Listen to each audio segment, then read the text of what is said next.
Der var engang en konge ved navn Christian den 8. Han regerede over det yndige land Danmark. En dag var kongen blevet meget syg, og han lå nu på sit dødsleje. En kold januarnat i 1848 så kongen stille ind. Det var nu hans eneste søn, Frederik den 7., som skulle overtage tronen. Frederik elskede at afholde bal på slottet og hygge sig med sine venner på jagtture. Så derfor var han ikke meget for at skulle overtage magten over landet. Til hans fordel var befolkningen klar til at kæmpe for deres rettigheder. Derfor nedsatte Frederik et råd, som skulle nedskrive en forfatning, der skulle erstatte den enevældige kongelov til fordel for en tredeling af magten. I 1849 kunne Frederik den 7. underskrive Danmarks Riges grundlov.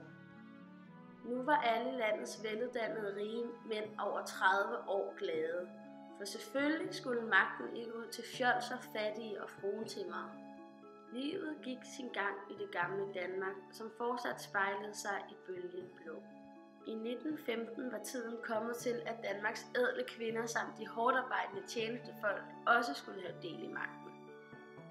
Danmark gik med i spidsen for at indføre bredere demokrati i landet, så det ikke kun var rige gamle knakke, som havde indflydelse på Folketingets sammensætning. Danmark var det 5. land i verden, som gav kvinder stemmeret. I midten af det 20. århundrede hed kongen Frederik den 9.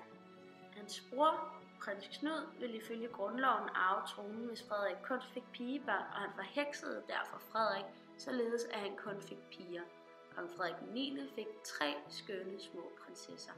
De var så bedårende, at folket ved en folkeafstemning i 1953 ændrede grundloven, således at den ældste pige, Margrethe, skulle have lov at arve tronen efter sin far. Andre ændringer blev også vedtaget, men det er et helt andet eventyr. Næsten 20 somre skulle gå, før Frederik den 9. døde, og den yndige Margrethe derfor skulle tage over.